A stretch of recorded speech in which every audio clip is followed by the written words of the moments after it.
Good evening, and welcome to the Reel McCoy. I'm your host, Meffistoe, and always with me, my hetero life mate. All my feelings. How are you doing, sir? Good evening, buddy. What is the Reel McCoy, you might ask? The Reel McCoy is your weekly movie podcast where we ask you to go and watch a movie. You watch it, come back to us, and we break it down, and we nerd and geek on it, endlessly debating on what is best, Star Trek 4 or Star Trek 2, whatever, 2 or 6. Never mind. We're not on Star Trek 2, but it's still 2. it's 6 for me. Never mind. So I know you live in this world where you're wrong all the time, buddy, and you're used to that. But well, point of personal reference. No, I am right always. My wife says so. Maybe. Now anyway. I know that's a lie. Oh yes. As every married man knows. That's a lie. Anyway, so we're starting on August. It is a killer month. Yeah, buddy. We are covering all movies that are revolving serial killers, psycho killers. Qu'est-ce que c'est? You better run. No, I've heard that song today, by the way. I've heard that song today. Apparently, my kids love the 80s. So... yay for me! I guess.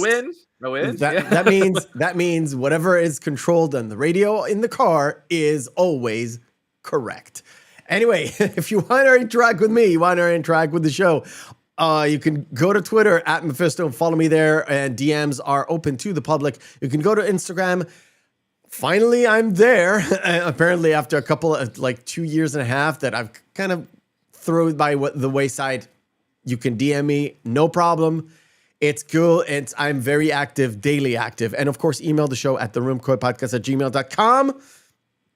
We asked you last week to go and watch American Psycho. So, all my feelings, I know you've read the book.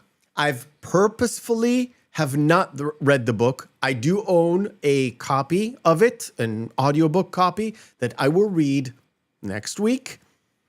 Because from what I've done in my research, it's something. It is. something. Oh, it is something. Oh All right. boy, it is fucking something. All right, let's get right into the movie. We've got a little intro for that. Action, take 2. We begin as we begin every single week with Behind the Screens, where we turn to All My Feelings and get the lowdown on everything that is behind the scenes, production stuff. Take it away, dude. Okay, to start with quick financials. $7 million budget. We're going to discuss why the budget was so low and purposely put so low. But 34 million gross.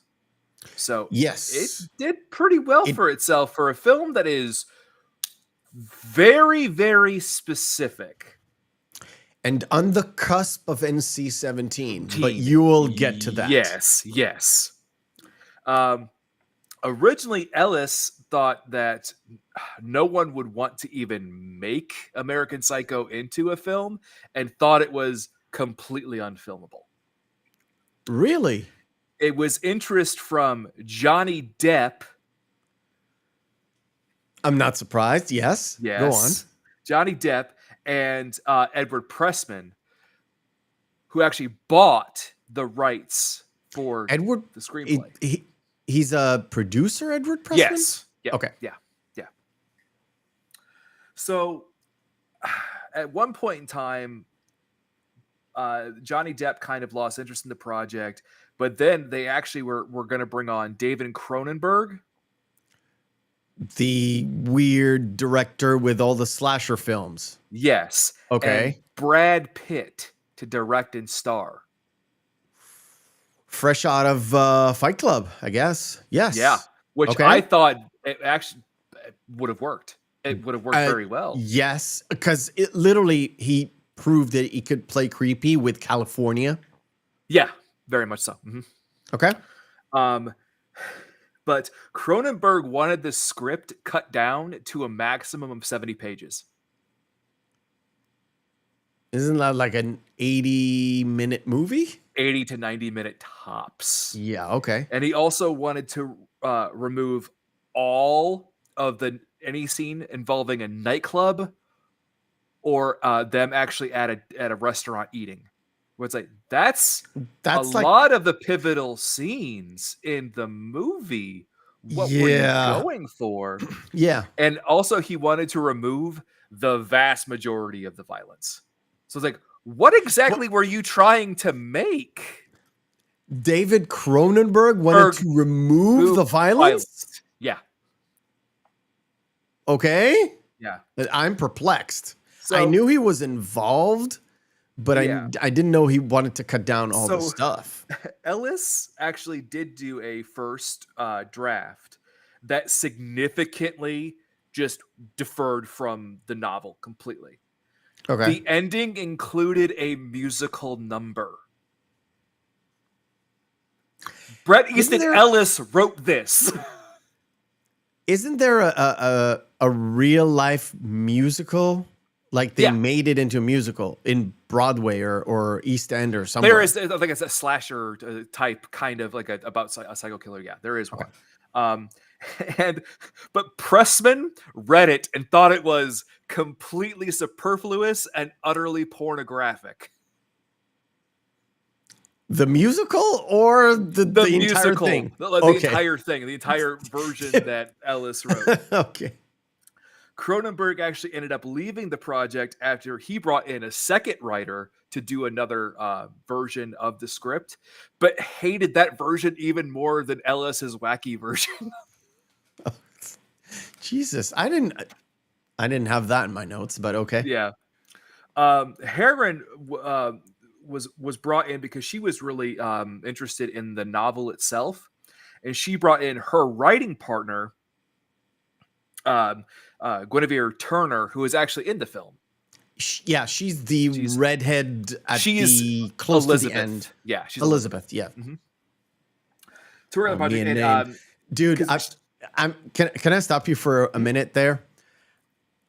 The character of the of the hidden gay guy. I saw Oh, him Lewis? and I was like, Yeah. yeah, Lewis. I was like, oh, Nwanda's here. And I was like, I watched the movie twice, and every single time he's on screen, it's like, oh, it's Nwanda. It's like, Yeah. it's not really Nwanda, but yeah. Yeah. But so Harron brought Turner on so they could work together on the project because they actually saw the inherent satire in Ellis's novel about how it was actually a mockery of the yuppie culture and how just essentially morally bankrupt all of them were. Harron and Turner's they based Patrick's psychopathy off of Mario Brano's film, which I don't know. I know you haven't seen it, but it's really good. Hatchet for the Honeymoon. I have not. And If you you watch lost it, you'll me get- at Mario. Yeah, if you watch it once, you go, oh, it's fucking Patrick Bateman. Oh, okay. Yeah, Is it like a slasher movie or? it's more of a thriller. Yep, Okay. you'll have to watch it. It's a very good film. Someday. Yeah, Billy Crudup was actually brought in, signed on to be in the role, then read several of the different interpretations of the script, and left after 45 days, thinking that this would assassinate his career. Yeah, I have it here where like a lot of people were involved, and then they actually was like, "Oh, I'm excited to do this," because they looked at the production stuff, and then they read the script or read the book, one And of the they're like- other, and I was like, and it's weird to me because this is a role people would fight for. Yeah. Now, Oh and yeah, and in 2000 you wouldn't fight for work like that. That's the kind of the weird shift between like the 90s into the 2000s, where in the 2000s everyone like they turned the dark like to 11 at some point, and just it fit. But go on. So Christian Bale was actually convinced to read the script because originally he had no interest in it, by the director he's working on, Christina Vachon. And he fell in love with the project, but he had so many issues because he couldn't get down his American accent. Really? Okay. Yeah, he had a very difficult time getting down his American accent. And what's so interesting is that once he was finally able to, he actually had a dinner with Harron as Patrick Bateman, and he was completely just in the role. mask on. Yeah, Because I have it here that he had a dinner with Ellis, because Ellis wasn't sure Yes. Christian Bale is right for the role. So they had like a meet and greet dinner, and they sat down, and after 10 minutes, he said, I'm out. It was like, I'm out. He left, and he said that was one of the creepiest moments of his life, to sit there in front of a character he made up, and literally it was just staring Mirroring him him. in the face. yeah, Like, that's yeah. cool. Yeah. So Lionsgate bought the distribution rights, but they didn't want Bale at all. They were adamantly against him. And so they pushed to actually get Leonardo DiCaprio to play Bateman. And so they actually had a conversation where they actually wanted to bring on different directors. So they actually ended up convincing Oliver Stone to come on after he did a reading with with Leonardo DiCaprio, Cameron Diaz, and Jared Leto. And Oliver Stone loved the project. But that's before Mary Harron actually was involved, I think. She Or was was she was involved because she co-wrote the actual screenplay Okay. with Turner, and she was actually going to direct, but she was adamantly against bringing on anybody else because she's like, no, Bale has to be Patrick Bateman. So they actually temporarily fired her as the director. And Oliver Stone was put in instead of her, Yes. but then they fired him too, Yes. I think. No, what happened is that Stone actually wrote another version of the script Oh, on okay. his own, making it seem as it was more of a Jekyll and Hyde kind of character narrative, which doesn't fit it at all. I I really can don't see think it where does. he's coming from. Yeah. Like I said, after like a thorough rewatch, I can see where he's coming from. But yeah, I would not like it. It's literally being overt with what it is. Yes. There is no subtlety in this, and that's supposed to be Yes. the point of it. It's supposed to be subtle. So, anyway, so DiCaprio left the project because he was actually informed by not only his agent, his manager, but also Gloria Steinem told him that this will kill your career. Because he was seen as, he was the biggest fucking movie star in the world at that point in time, because this is coming right after the big rush of Titanic. Yep. So he ended up leaving to do The Beach instead, which terrible Which, decision. if you Mr. ever DiCaprio. seen The Beach, It's awful. It's a it's bad fucking movie. bad. So after he left, Stone then left. Okay. Oh, I think I have it here. Chloe Sevigny. Yeah. The girl who plays Jean. Jean. She was one of those cast members from the Oliver Stone thing to actually remain with Jared Leto, but she's a remnant of Oliver Stone. He brought her in. Yeah. Because he actually marked it. Stone thought that she actually had the proper prim and proper, like, puritanical, demure look that could play off as Jean. Yep. So. Little did he know that she's a sick fuck. Oh boy, that that lady. Yes. So, like I said, she's a sick fuck. Yes. Lionsgate still didn't want to bring in Bale. So they tried to get Ewan McGregor to take the role, but Ewan McGregor spoke directly with Christian Bale because they were friends, and Bale told him, do not take that role. And Ewan McGregor didn't take the role as a favor to Christian Bale. Oh, I didn't know that. Wow, yeah. Really? Yeah. Really? Yeah. Okay. After that, Lionsgate attempted to get Ben Affleck, Matt Dillon, Edward Norton, and Vince Vaughn interested in the project. Because Vince Vaughn played in Psycho. Yeah. In Psycho, the remake in 1998. Yeah. Okay. Yeah. Okay. And they finally acquiesced to Bale portraying Bateman as long as he took a massive pay cut, and also that the budget never went over $10 million. Okay. Okay. So that's why it's only $7 million, it's only 7, yeah. They cut a lot of corners in this movie. I know. So what's really interesting about Bale during this entire performance, not only did he do this in meetings and everything, but on set, he was completely and utterly method. Yeah. Nobody knew he was British until the wrap-up party. Yeah. And then they thought he was doing an act of a British accent. Yeah. Actually, it was Chloe Sevigny who said, your British accent is terrible. Because I think he's got like this one of those British accents with a weird twang in it, which is not a Cockney accent, but it's not we'll call it a prim and proper English London accent. Yes. Yeah. So as he never broke character, we're going to go into more of that as the film goes on. Okay. As we start discussing the film, because there's a lot of like little funny notes about that.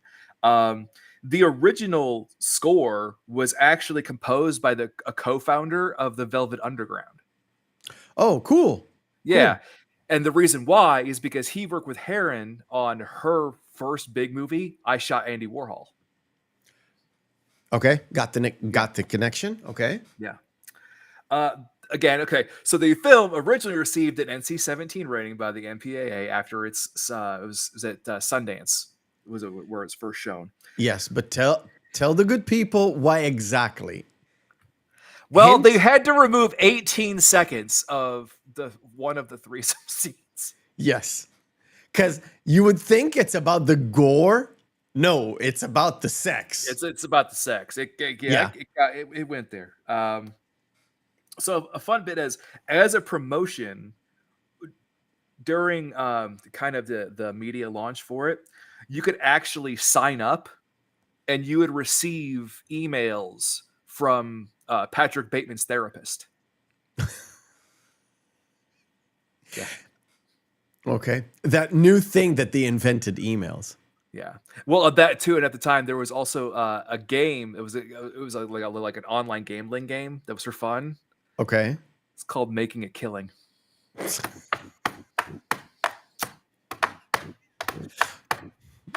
I've got a button for that.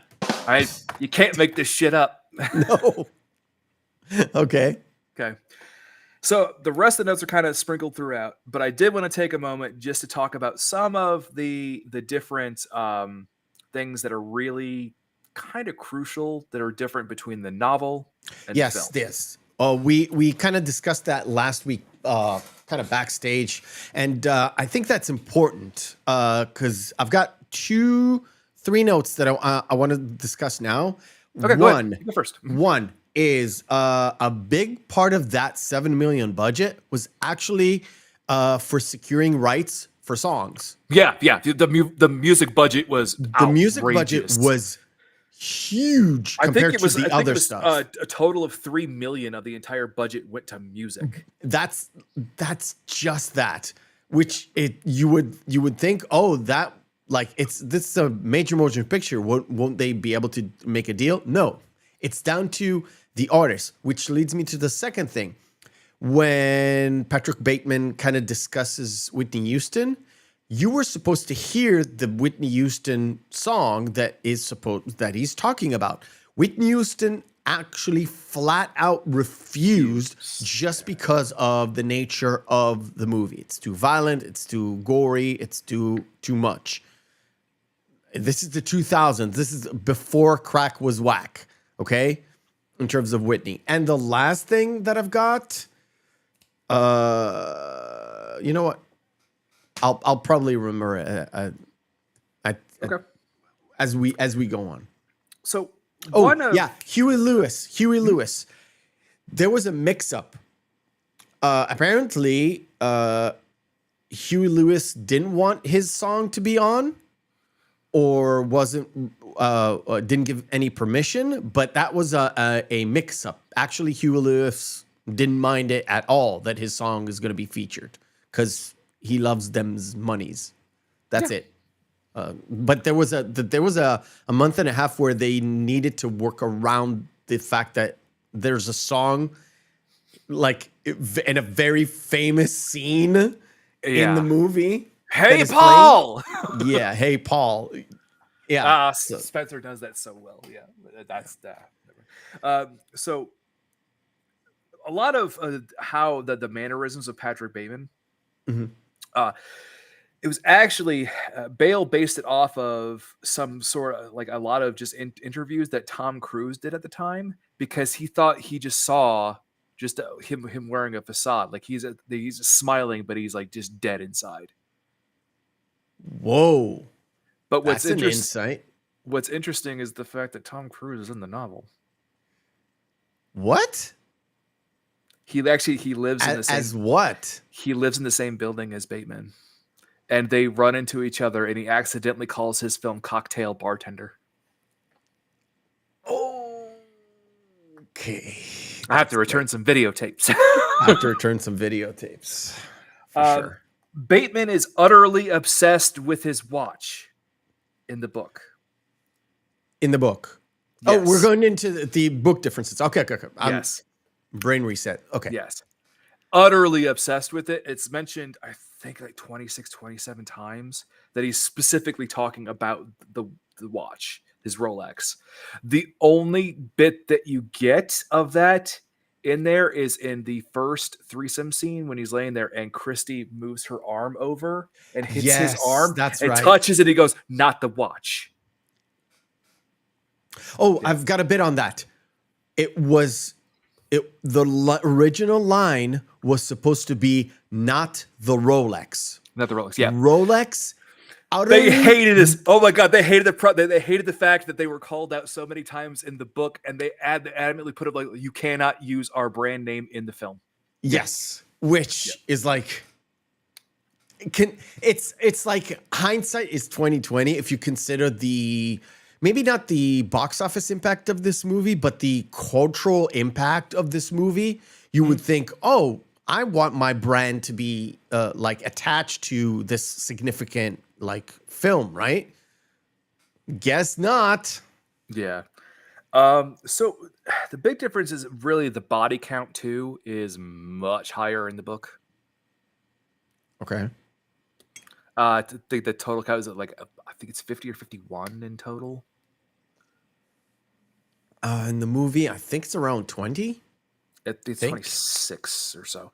But Bateman actually, what's interesting is in the novel, there is, of course, you get those inner monologue bits where he's actually explaining the reason why he's going to murder this person. It isn't an explanation. It's not an impulse. He just he knows exactly the reason why he's going to fucking kill this person.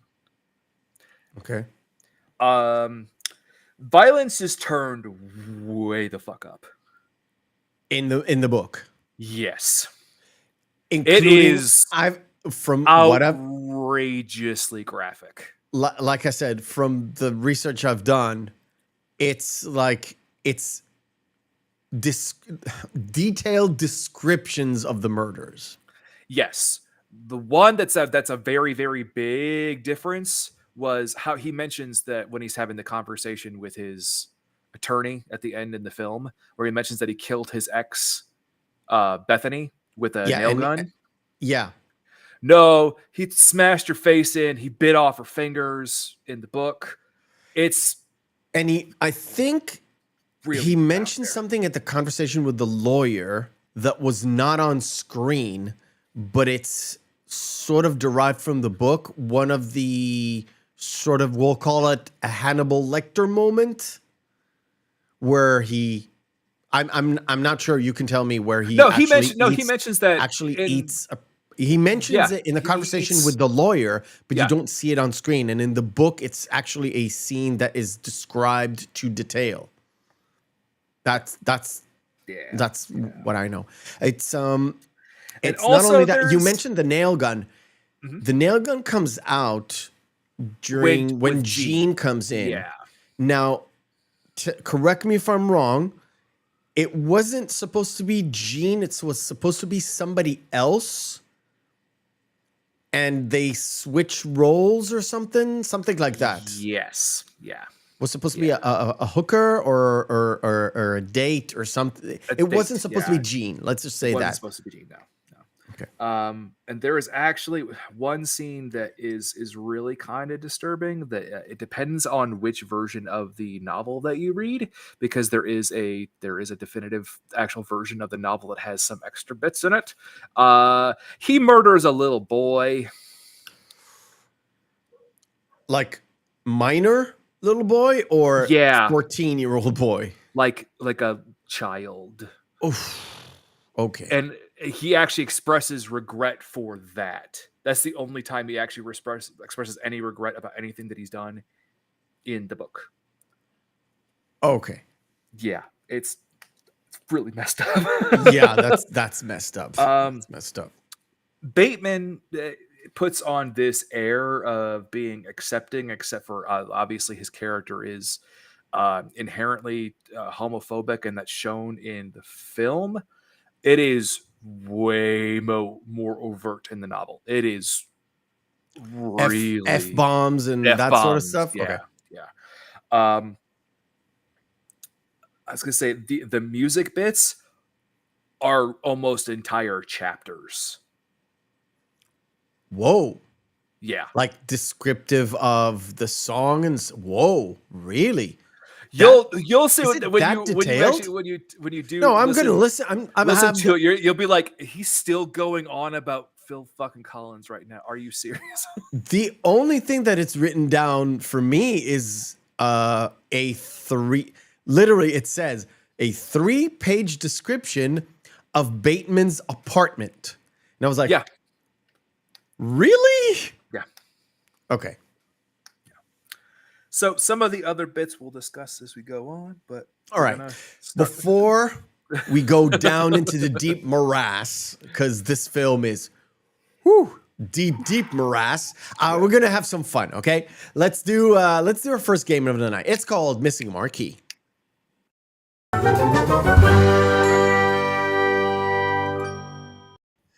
Missing Marquee is where we take 10 posters of movies, display them, have their text written off, then display them. And all my feelings will have to guess which movie this is. Chat participation is most welcome. I know some of you are lurking about. Here we go. I have a blank screen. I have a blank screen too. There we go. That's Abraham Lincoln Vampire Hunter. That is correct. It's such an awful movie. Why would you do that to me? I told you, one of my banks has been completely forward, and I need to find a new one. Yeah. This is a movie. This is Jeff Bridges. This is another 1984 movie. If I'm not mistaken, this one is from 1984. I have absolutely no idea. This is Against All Odds. Really? Yes. Oh God. It's not Dr. T and the Women. It's not. This is Jude Law, not Jude Law. I know. The other guy. It's kind of the same kind of storyline, though. It's a remake of an older movie with the guy who played Alfred. I keep forgetting his name. Michael Caine. Michael Caine. Yes. It's a remake of an old Michael Caine movie. It's like a 60s Michael Caine movie. It's a play off Casanova, but I can't remember. Yes. The name of it. Yeah.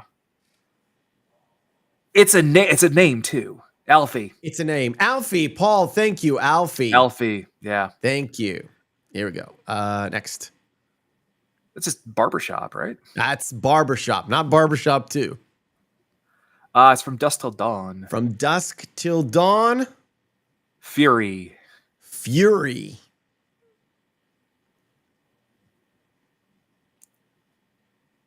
The only hint I've got is that this film was made after Rocky Balboa.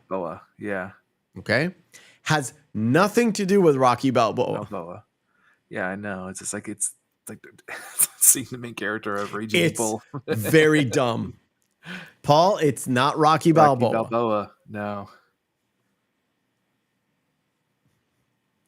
Hence the De Niro character, by the way. I'm a huge boxing fan, and I have not seen this film. I've seen it. You can skip it. That's probably why I haven't seen it, because I heard it was terrible. It's not good.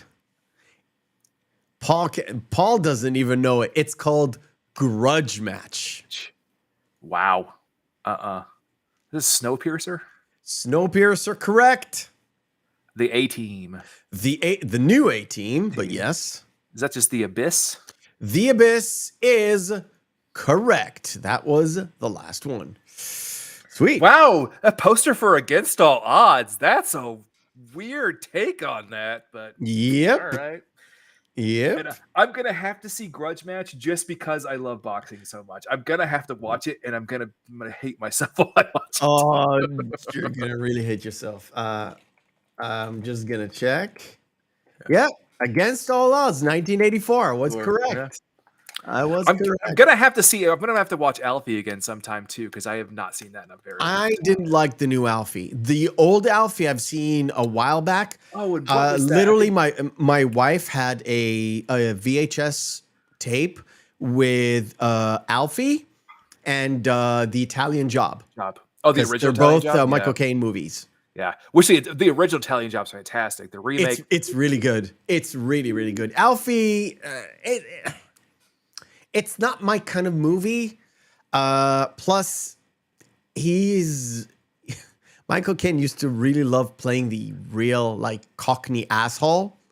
Yeah, like he personified it, and he kind of left it by the wayside doing like so many various roles along the way. Yeah. He's done like 140, 150 movies or something like that. Something crazy. I would say, Paul, can you help me with this one, or if you can remember it? It's Michael Caine, a bit where it's him kind of going back to form in that, where it's where this he's a retired architect or something, and so like the lover of his wife breaks into the house, and they have that very long, tense conversation between each other, between the two of them. It's a fantastic film, but I can never remember the name of it. Is that the Roger Moore movie he did? No, I don't remember. No, I know that scene. I know exactly what you mean. I can't remember the name of the film. It's a really good movie. But early 80s movie? No. This is a 2000s film. Then I don't know. Yeah. Okay. Yeah. Right.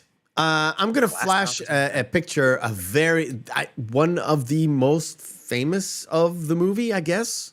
Right? You tell me. Great catch right there. Okay. Because just so we talked about first of all, just going over the plate and placing. The cinematography at the beginning of this is fantastic. Oh yes. With the text and then the obviously it's the raspberry just the drizzling going over the meat. Yes. Looking like blood. And the setup about just they're essentially going in there. And I love one of the first lines is they don't even have a good bathroom to do coke in. Yeah. I wanted to fix the my VLC started to stutter. Never mind. Yes. They have the 80s yuppie nightlife in there too. And also showing the fact that they got immediately on that dinner that they were like, oh, it's only $570. Yeah. Yeah, it's the sort of, and you know what? I forgot about this movie. I totally forgot. It's placed in the 80s. But as soon as I saw that restaurant and them talking, I was like, oh, that's right. Yeah. Like it's not only the yuppies, it's the cocaine. Now you tell me, because I probably have to read the book.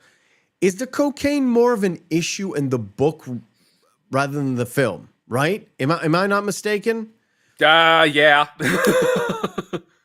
And this is from my research. He's supposed to have nosebleeds because of that. Yeah. Right? Yeah. But there's also like that goes through the entire everything when it comes to Bret Easton Ellis. The only film that we haven't watched yet, well, based off of his novels anyway, is Less Than Zero, and that's infamously where Robert Downey Jr. went fucking cuckoo nanners because they were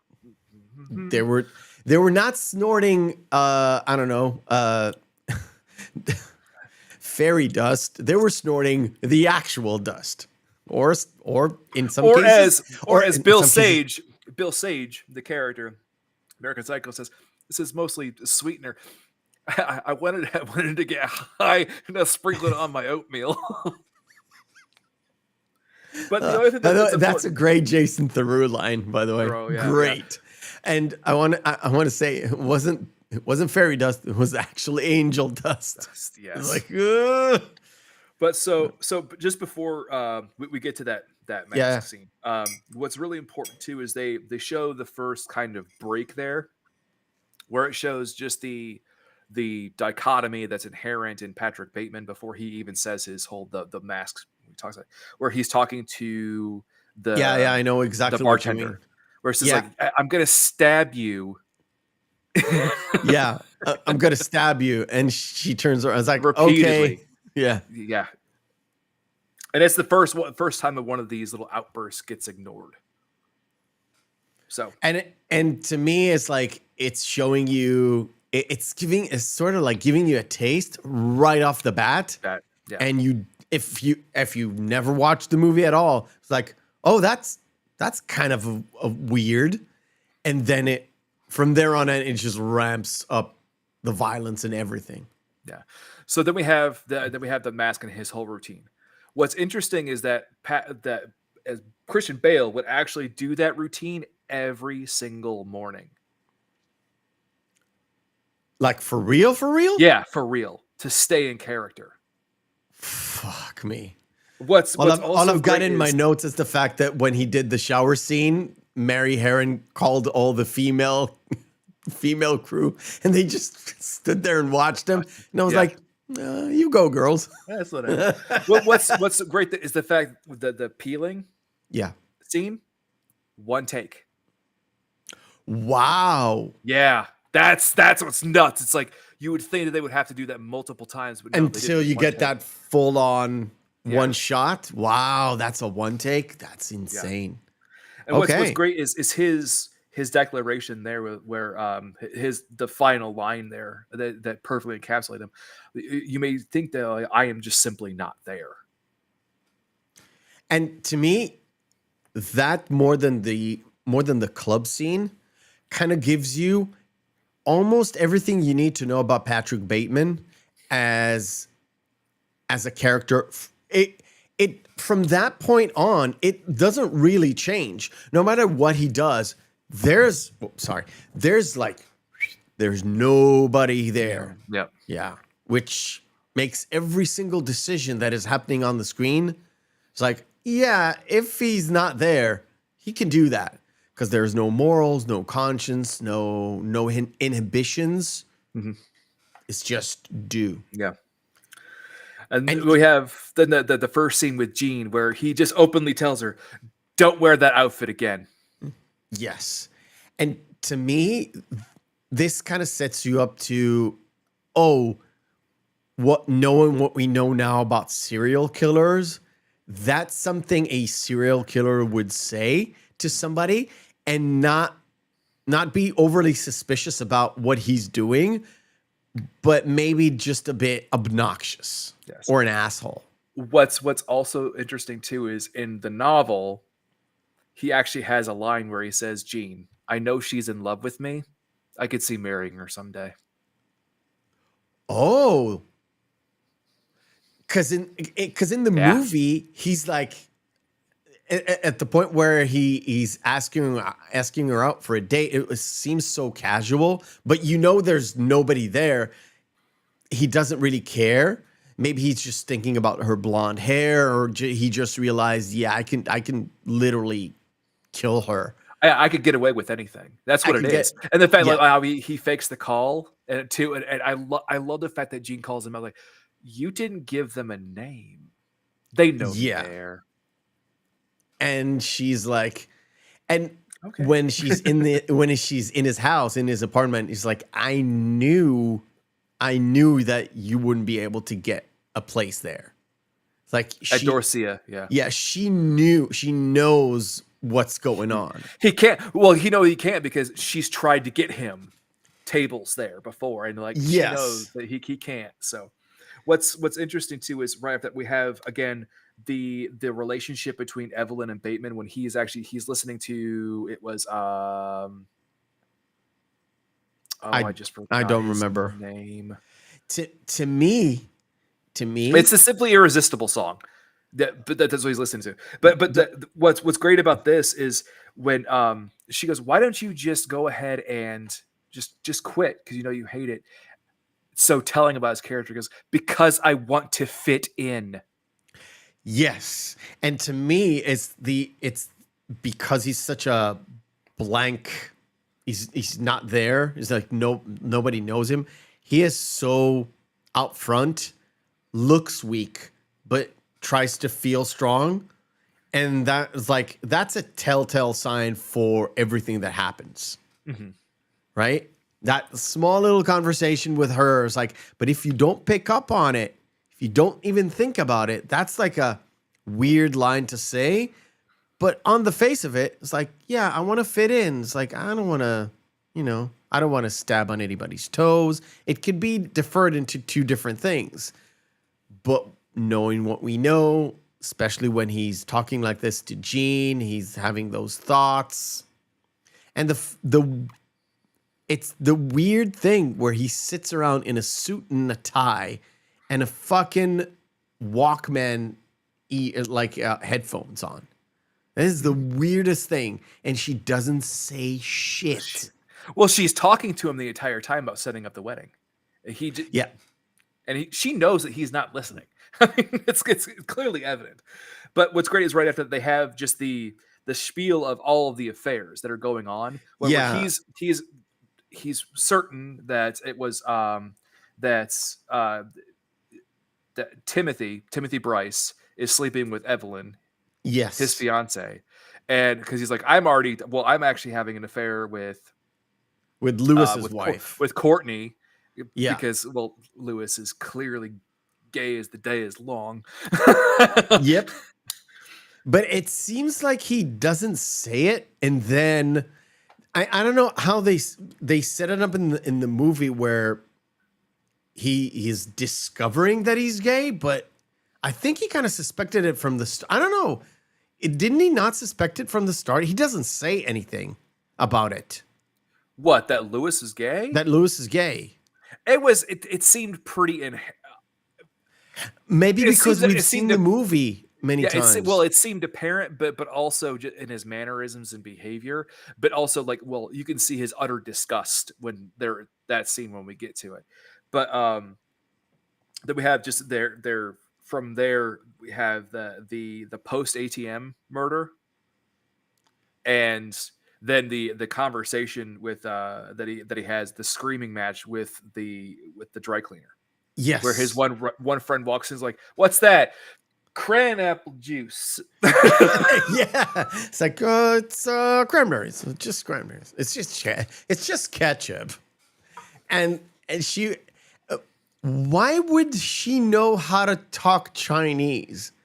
I didn't get that. It's like, it stood out to me as like the weirdest conversation. I know he wanted to get out of there, but why would she know how to talk to the Chinese people?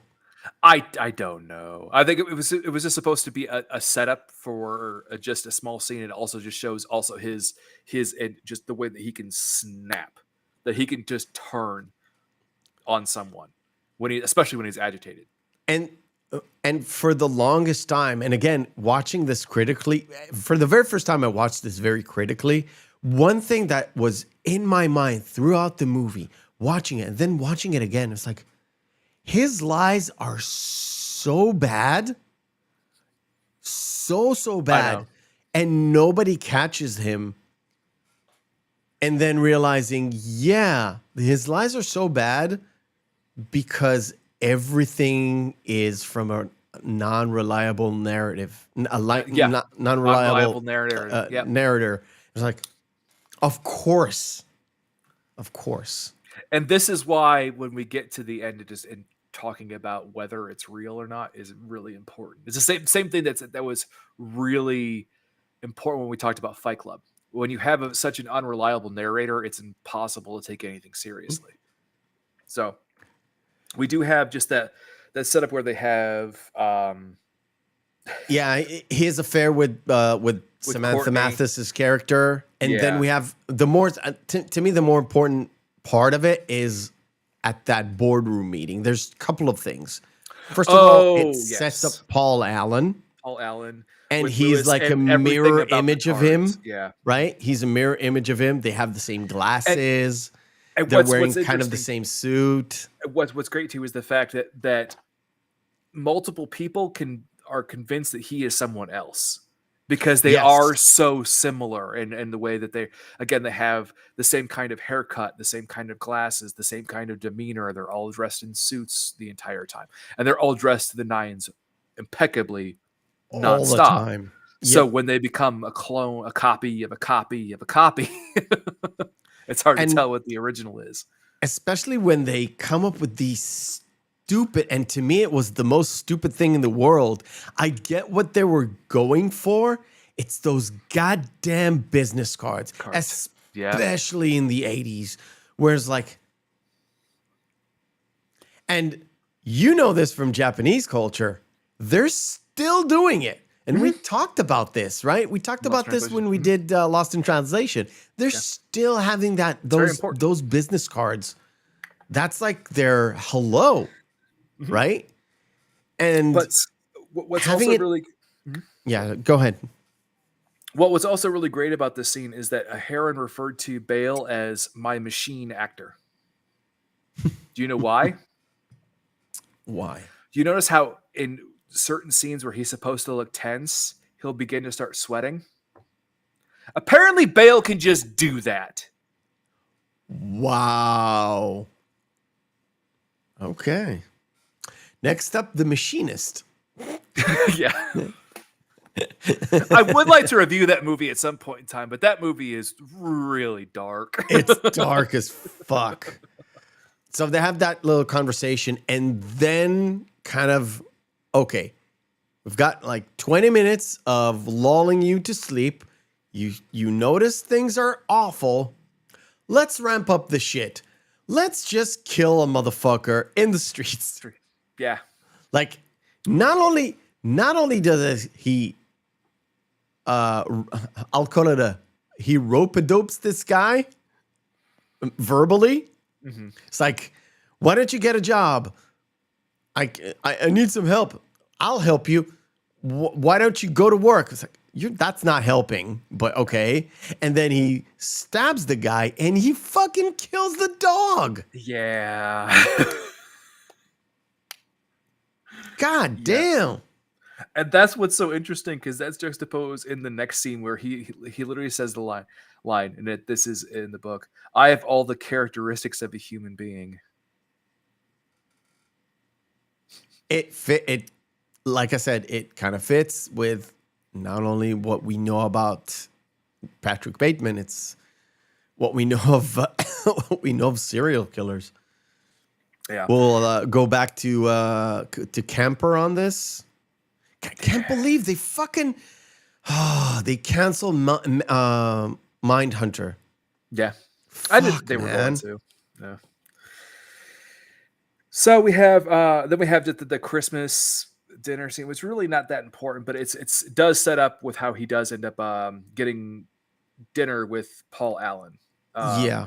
But before that, I love Evelyn's line, who said, "What do you want for Christmas? And don't say breast implants again." And I was like, yeah, that's the 80s for you. That's literally the 80s for you. Yeah. But like I said, they're supposed to sit at Dorsia, but they're, of course, Patrick can't get reservations there. There's Well, a no, moment they there were where gonna somebody's he asked for a room at 9:00, and the guy literally laughs him and shuts the fucking thing on That him. was when he was gonna go to dinner with Courtney, and they end up going somewhere else. But Oh. she's so drugged up, she thinks he's at Dorset because she's just out of her mind. But they're sitting at a place where it's supposed to be like a Mexican food, it's the place called Texarkana. Yeah, which is Tex-Mex, I guess. Yeah, or the yuppie version of a Tex-Mex. Very, very, very yuppie version of it. And that what's so interesting about that is that Paul Allen says that he even mentions the fact that like no one notices that loser Patrick Bateman, because again, Paul Allen doesn't think he's Patrick Bateman. He calls him Marcus Halberg, something like that. Yeah, which they did show him actually at the Christmas party. He's one of Patrick's friends. Yeah.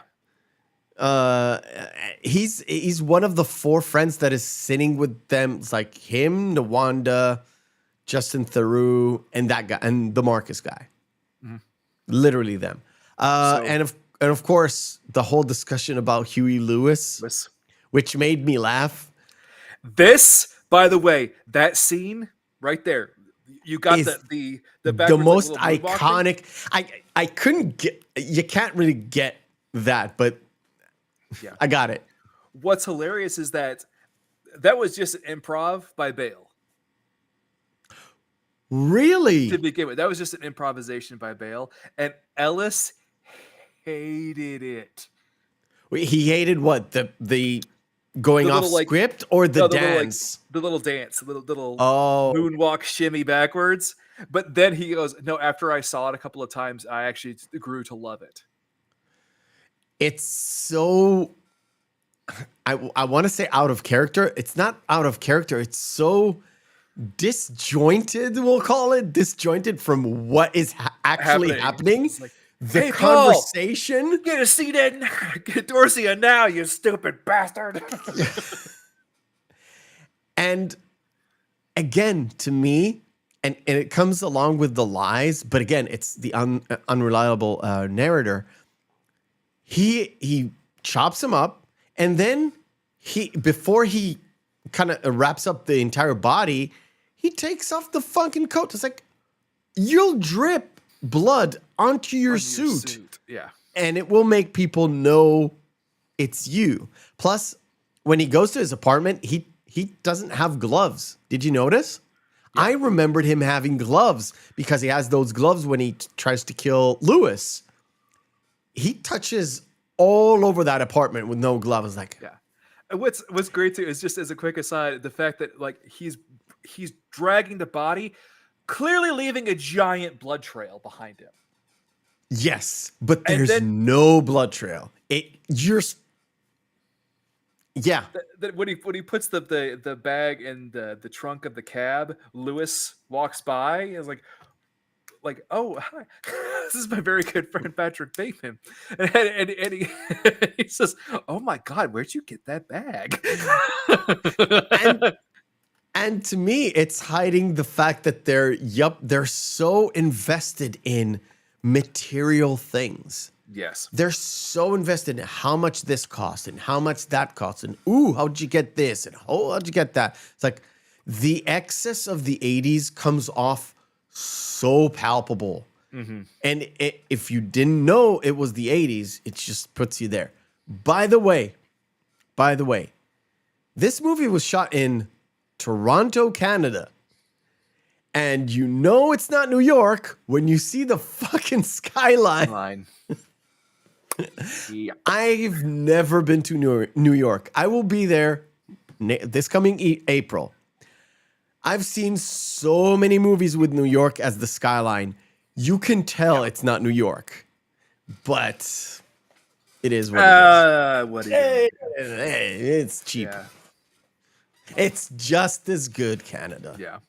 What they have, how he does the setup at Paul Allen's house of packing the shipment bag yes. for his trip and leaving the message on his machine about how he was going to London. And again, to me, it's one of those lies where you can penetrate that with like a needle to a balloon and pop it. It's like your voice is on the fucking machine. You can tell it's not his voice. Yeah.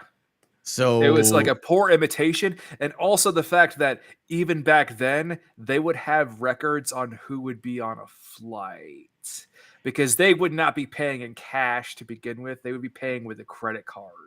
Yes. Or even better, it's a guy with lots of money. Maybe he went on a private jet.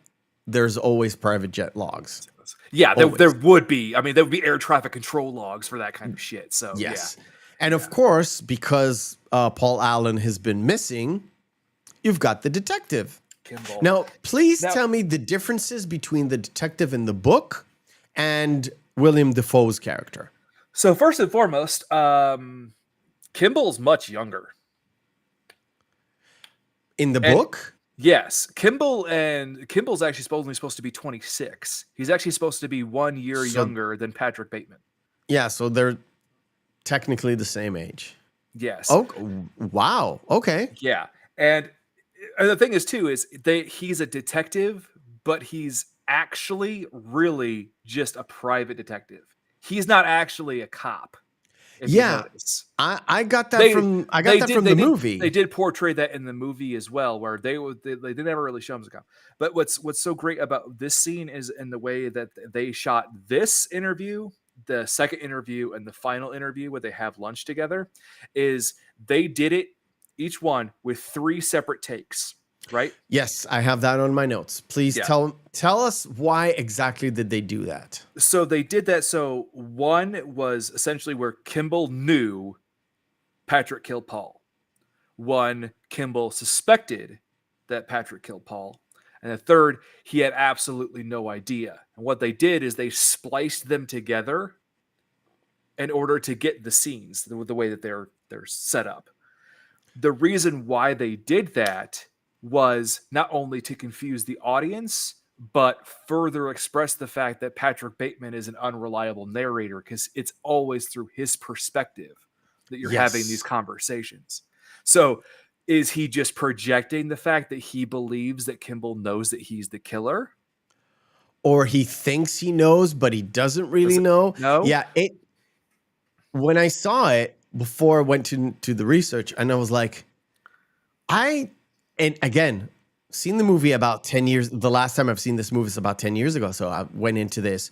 It's like, I know kind of the beats, but I didn't remember if he was the one that points the finger at the end. And it was like, oh, yeah, he doesn't.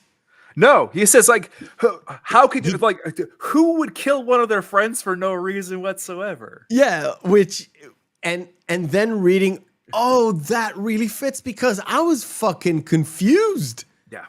I was totally, when you see this for the very first time and not know what's going on, you would be, oh, he knows. Wait a minute, he doesn't know. It seems like he knows, but he's being coy, but he's not being coy. It's like, you're on shaky ground yourself if you're watching this movie because you don't know what the fuck is going on. Yeah. Plus, if you've seen any of William Dafoe's movies, you're like, you see him with that smile, and that smile kind of tells you he knows something that we don't know.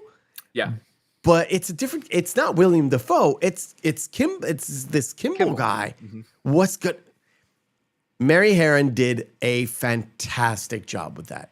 Yes. When I read how it was done, I was like, it's a moment brilliant for me. Idea. Yeah. What's also really important in there is it actually shows, again, the inherent homophobia that is present in his character, because when he's talking about Paul Allen, he wants to use it as a mark of demarcation against him, because he goes, the Yale thing. He's like, what do you mean Yale thing? Closeted homosexual, does a lot of cocaine, that Yale thing. Isn't that also a Harvard thing? Plus any other yuppie. That's literally what I was thinking. It was like, yeah, well, I think Harvard does that too. It's a little more overt in the books, but what's also very interesting, just about that note, is I love the fact that the backlash that's Harron and Turner received for the screenplay, and Harron especially as the director was for the character being a homophobe, not for the wanton murders and graphically, like, and clearly even in 2000, even in 2000, it was wouldn't you be a little more upset about the fact that he's just going around murdering people? I mean, we have said it, the fact that this is not a good person. Yeah. I mean, would you agree that a good person would not be homophobic, generally speaking? Yeah. And a quote unquote bad person would be somewhat bigoted and not tolerant of other people, other people. Yeah.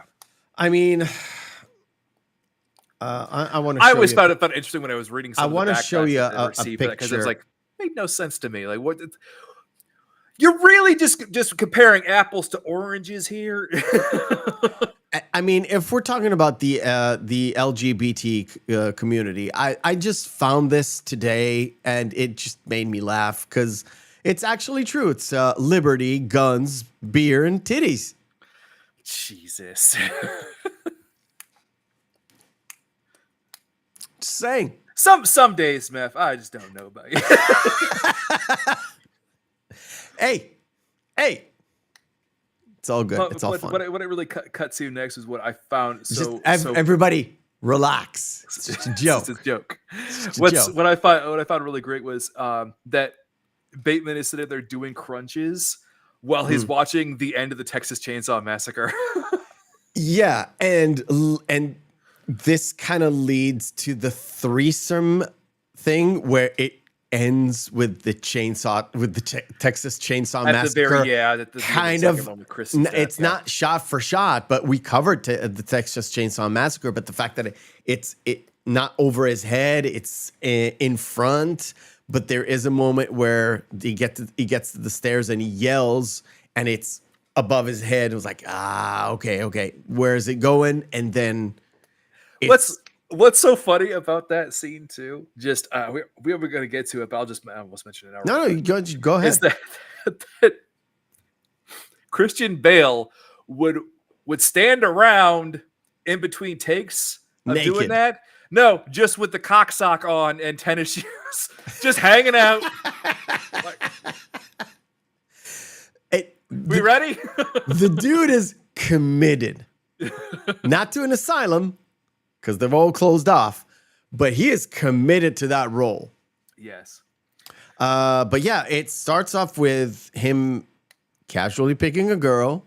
And he's under the guise of being Paul. Under the guise of being Paul. It's like, okay, his web of lies is just starting to crumble because this detective guy's, trying to grill him.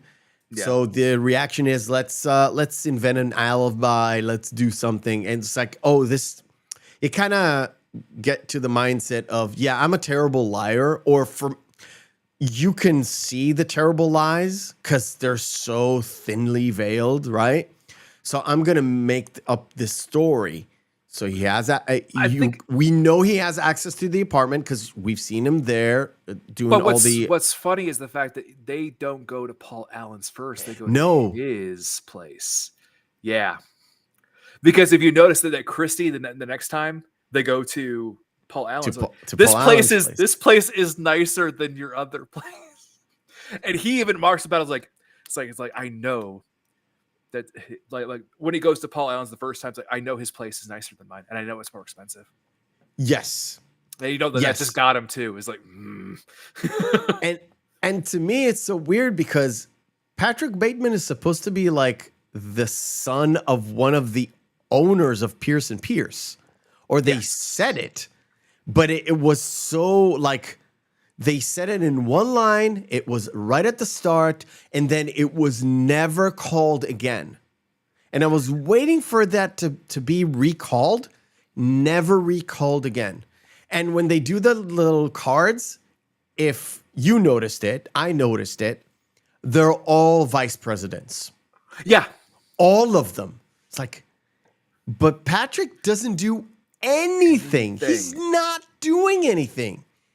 He's just sitting there in this office. I was like, I would guess, like the son of one of the owners literally is there. He's 27. That's also when you get high enough on the corporate ladder.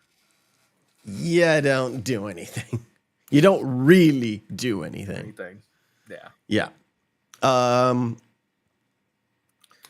We can. Well, we have. There's a lot of. Let's just say there's a lot of nudity and stuff. Yeah, the only thing with this interesting is the fact that he was already picky when they brought the call girl, and specifically blonde. And when she shows up, she goes, "You're not quite blonde. You're dirty blonde. I'm going to call you Sabrina." Yeah. And the only thought was the worst bit was when they had to Christy going over was like, "Don't just stare at it, eat it." I was like. Well, okay. One of them was a high-end hooker, apparently. But the fact that they're doing that to Susu Studio. Yeah. And I was like, I downloaded that song immediately. And he had his thing about, he talks about invisible touch, too. Yes. He talks about Genesis and the fact that... I lost the fucking name again. Come on. The drummer of Genesis. Phil Collins. Phil Collins. Shit. My mind is fucking blank. It talks about how Phil Collins elevated Genesis. Doesn't even mention the other dude that left Genesis. The guy who did Sledgehammer. Peter Gabriel. Sorry. He also did Shock the Monkey. Well, that's true. It was also the Book of Love, too. Yeah, but he kind of talks about how he elevated Genesis, and I was like, yeah. Why you're literally about to do heinous things to these women, and I don't mean killing them. Well, he did. Well, he does kind of mutilate them a little bit. Yes. That's afterward. The fact that when they leave, they both kind of seem beat up, but you don't get to see them getting beat up. Yeah, you see the clear like cut lines on Sabrina. Yeah, and she's got a bloody nose as well. Yeah. And when she leaves, she's like really annoyed, let's just say that, or scared or whatever. Yeah, well, Christy was the one who just took the money and just ran away. And then later that gets brought up when Christy comes back, which we'll talk about her in a bit. Then we have just the inherent, again, clear misogyny in this, which I thought would have been more of a point that they would pick at more than the homophobia bit, where all the guys are sitting together talking about there's no such thing as a good-looking girl with a good personality. Yeah, but they keep going around about it's a dude bro mentality. It's just not in the locker room. It's not even a men's club because there's women there. Like there are women there at a bar. That's just what it is. That's Harry's. It's at the bar. It's a social club, I guess. Yeah. Right? Yeah, but I love that. I love it. So we go ahead. He goes, "Do you know what Ed Gein said about women?" He's like, "Is that the guy? Is that the guy from accounting?" Yeah, and I was like, don't think so. No, because Patrick Bateman brings up he's the one bringing up Ted Bundy, and he's bringing up Ed Gein, and it seems like nobody around him knows what the fuck he's talking about. And it's like, yeah, oh, this is how a psychotic, really smart but psychotic guy operates in this society that thinks he's normal, right? Well, in so many ways too, they're all inherently morally bankrupt. That's really what you get out of Harron and Turner's script, where someone like this could fade in and out because they're all just blank shells essentially, and they all have the utilize an old adage, swimming amongst sharks, essentially. Yep. So, then we have the scene with Lewis, where he touches Lewis. He's thinking about killing him right there and then. And I was like, how can you get away with this? Yeah. How? And this is back in the day. This was my first point where I was like, there's something wrong with Patrick Bateman, other than the fact that he's killing people. Mm-hmm. Okay? This is my first telltale that something is not as we see it. Now, maybe it's because I'm an experienced watcher of movies. I don't know. This is the first point for me where like, there's something here that is not quite right. Mm-hmm. But I don't know where to put my finger on it. And this was from my first time watching this. And the second time is right close to the end where he pulls out the gun and starts shooting people and shooting at the cops. Yep. That's my second point, was like, yeah, something's off here. I don't know where to put my finger, why it doesn't fit. Mm-hmm. But yeah, like Lewis turns around and he's like, oh, I've waited for this day. And he kisses his like hand. Yeah. And Patrick is literally the pure revulsion. And the fact that he washes his gloves. Yeah. Yeah. It is so palpable how he truly does not like gay people at all. And what's great is it's like, and he uses his infamous get out of jail free card, as it were. It's like, where are you going? I have to return some videotapes. Yes. And then we've got the second conversation with Kimball. Yeah. And what's important about that is it leans more on the fact that it seems as though he's aware that Patrick is the killer. Yes. And what's so great is that the tie-in at the end of that, where he goes, Huey Lewis in the news, number 4. Yes. Do you like it? He goes, no, I thought I'd find it too poppy. It's like, that's what he killed Paul Allen to. Yeah, exactly. And it fits with the whole fucking dance that he did. Yeah. And of course, then he goes to Courtney, right? Samantha Mathis's character. Yeah, to Cecilia, and they end up having sex. And at the end of it where she's like, "If I don't see you before Easter, be sure to have a nice one, okay?" And it's just showing how distraught and just completely broken this woman is, because he even tells her flat out, "Listen, you're gonna marry Lewis," and he goes, "Oh, lucky me." You know what this character reminds me of, and we covered this in Rules of Attraction. It's one of the moms, the Xanax moms. It's right there. And I was like, that is exactly who this Courtney character is. You can literally have her older and with a kid, and it's the kid from Rules of Attraction. Yeah. I'm sorry. No, I did a mistake on there. It's Courtney. Cecilia was Marcus's girlfriend that Paul Allen brought up before. That both C's. Forgot. Sorry, I mixed up their names. Okay. It's the actress is Samantha Mathis. Yes. Yeah. Correct. But it is the character's name is Courtney though. You're right. Okay. You're right. So, but if you notice too, again, both were written by who? Women. No, both were written by Ellis originally. Rules of Attraction was written by Alice? Yeah, that's an Ellis novel. That's why you mentioned that it's supposed to be like brothers, right? Yeah. James Vanderbeek character. They were supposed to be Christian Bale was supposed to make an appearance in Rules of Attraction as Patrick Bateman. Okay.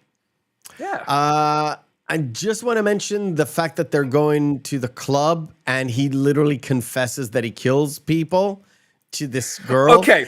First off, I love the fact when they're waiting in line, they're talking about AIDS, and it's Bryce's character, Timothy Bryce, Justin Theroux's character, like AIDS, the dyslexia. Yes. And I was like, goes, I don't think dyslexia is a virus. Dude, and you have to put yourself in people in the 80s, especially the mid 80s. I was like, they know that it exists, but they don't know what it is. Yeah, they really don't yet. And then they have the.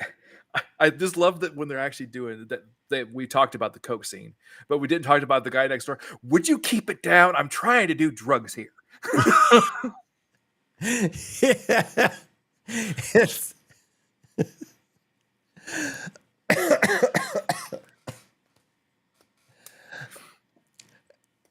And then we had the conversation. Sorry, dude, steroids because he aggroes out. He aggroes out. It's like, if this F word, the bad other F word, in the stall next to us would let us, and then when he's talking to the model, he says murders and executions. He's like, oh, so how do you like that? I know people in mergers and acquisitions don't typically like what they do. Yeah. And then the Bateman, oh my God. I feel so bad for this model because she's like, you think I'm dumb, don't you? It's like, no. Then she says, there's something kind of sweet and nice about you. I'm like, well, now I think you're dumb. And of course, the next morning, he's sitting there. It's the whole gene conversation that we mentioned. And all the crossword is like meat. Yeah, bone. Meat and bone. And he has the token blonde hair. Do you remember which one of the serial killers had like a fetish for blonde hair? Was it Ted Bundy? One of them had fetish for blonde-haired women. I'm not sure which one. I thought Bundy was always about brunettes, if I'm not mistaken. Anyways, it really is down to some of them have a profile of a girl. It could be that or the other. It's very, we'll call it racially biased. So if he likes blonde white women, he will kill blonde white women. Or if he likes black haired women or black women, he would kill just those. It's really down to it's racially. It's a whole rigmarole. There are some that are like we'll that. get to that when we do copycat, I guess. Well, there are them that are very prototypical that are like that, and there are some that are just for convenience sake, or they would basically do it that they typically refer to as the Jack the Ripper style-esque. Yes, like the Green River Killer that would only go after prostitutes, would only kill them. Yeah, but it's they always have the type. It really depends, because some didn't, because Kemper didn't. Okay, then okay. There are various. I used to know a lot. I used to know a lot. I'm telling you right now, Copycat made me go after watching all those people, like going deep into lore on those people. Was it Method in the Madness of Monsters? Savrovsky's book. You should really read that then, because it's like a lot of information, a lot of which you don't want to know. There are some photos in it that are very inappropriate. I've seen enough. No. I've seen enough true crime stuff involving serial killers. I'm good. I'm good.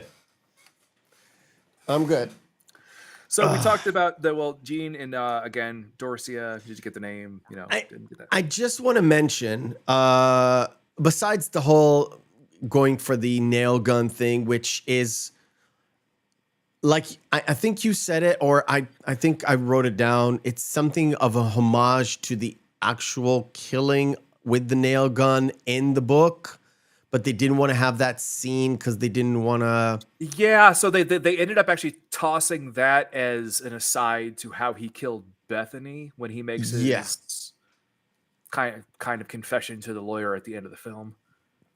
Yeah. So it is on screen, but it's during that conversation. But it's there. And of course, but what's so interesting too is it inherently I've got something to show you. Well, the head in the freezer, yes, yeah. No, something else. Okay, much better, by the way. Okay, it leads this conversation leads to the third conversation with Kimball at that restaurant. I was gonna say the other thing too is what's telling about the difference between Bateman in the film and Bateman in the novel is that Bateman in the novel would have not let her go. She would have been killed. That's just it. The Bateman in the film seems like he's more of a conflicted character. In the novel, when you see it like and how he's explaining the reason why he's doing what he's doing, he is absolutely 100% sure what he's doing. But he even starts talking about how he can't control himself when he's around Gene. And at the end, that's kind of his excuse where he's like, I think you should leave because I don't think I can control myself. And to me, the telltale thing that and Evelyn kind of ruined it too, but yeah. There's that. To me, the telltale sign in the movie itself, if we're putting the book aside, the telltale sign of Gene actually surviving is the fact that when Paul Allen is there talking to him, there was paper all over the sofas, like newspapers, duct tape to the floor, to the actual seats of everything. And when Gene was there were none of that. That's a good insight. There were none of that. And also his clear apprehension on how he was going to kill her. Yeah, when he goes to he opens up his closet of how do I do this? And he goes for the tape first and then he puts it back. Like, it's like, what's this duct tape? Oh, it's duct tape. I need to take care of something later. And also he goes to his knife block set, the knives that are hanging there, and he's looking like he's not sure exactly how to proceed. And the picture I wanted to show you is yes, Willem Dafoe crazy face. You gotta love it. Crazy face. You have to love it. You have to love it. Yeah, It's This is also right before he did the Green Goblin super crazy face. yes. Yes. And by the way, still to this day, I hate the portrayal of fucking Green Goblin in all of the Spider-Man movies. I hate that suit. I don't like. I love William Dafoe in that role because he can convey crazy like nobody can. Maybe Nicolas Cage can do a better job, but to me, always it's a full-on body transformation, not a fucking suit. Yes. Yeah, very Sorry. much so. Yeah, well, because it's a serum. That's the whole thing. Yes. What's interesting too is I never thought about that. I could imagine Nicolas Cage as Norman Osborn. That would be wild. That would be fucking great. That would be fucking great. Those two, I can count on them being fucking. See, and they missed their opportunity when they had that stupid Spider-Man multiverse film. They could have done it. Have you seen The Flash, sir? Yeah, I want to talk about Have you seen what they done to our favorite Nicolas Cage? What the fuck did they do? Not only I did don't they know. put him in that fucking suit, Yeah, he fought a giant fucking spider. John Peters style. And it was just like, there's so many things about that scene where I'm just like, oh my God, you motherfuckers did your homework. Yes.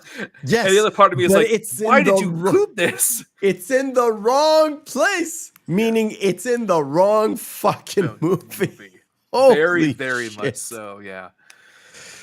So glad Barbie is doing so well for WB because they ate lost it. their shirts. They ate it in The Flash. And you know what's going to happen with the Blue Beetle? That's going to bomb. You know how much is it's projected for opening weekend? Between 17 and 19 million projection. Ooh. The weekend, not That's opening bad. day, not previews, the weekend. That's bad. That's 120 million budget ish reported. They're going to lose All their right. shirts on that. So, okay. Time to talk about something more fun. Let's do Screen Fighter. Let's do Screen Fighter. Okay. Round 1, fight. Screen Fighter is where we take two movies, pit them together, and see which one is the best one. If there's no discernible difference between the two, both of them are good, both of them are bad, we fall into our criteria, which is Saturday evening, Friday evening, out with the boys, out with the girls, out with your significant other, two movies in a vacuum. Which one will we pop in? Chat participation is most welcome, because this is a doozy. Oh, you motherfucker. Let's say, I got nothing. There you go. Rogue One or Super Mario Brothers, the 1993 version. The one where Bob Hoskins and John Leguizamo are Mario and Luigi. They were drunk the entire time. Yes. Because they were working. Dennis Hopper is King Koopa. It's Dennis Hopper just being Dennis Hopper. That's really all. That is also correct. In so many ways, too, if you look at it, it's like, do I see a little bit of Trump there? Just a little bit. Okay. I never even thought about it. By the way, Patrick Bateman invokes Trump several times. Yeah. I forgot about that.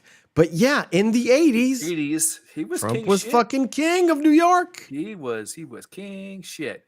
All right. And the bad thing Rogue about One. Super Mario Brothers as well was the fact that they were working in conditions that were basically working in a giant fucking sauna. At one point in time, like the interior shot scenes were 104 to 110 degrees. But they had to keep applying his makeup because it kept running. But Christian Bale can sweat on command. Which one you're picking, Rogue One or Super Mario Brothers? I'm going to have to go with Rogue One because it's actually not that bad of a film. In second, third, fourth viewings, I like it less. I got out of the theater.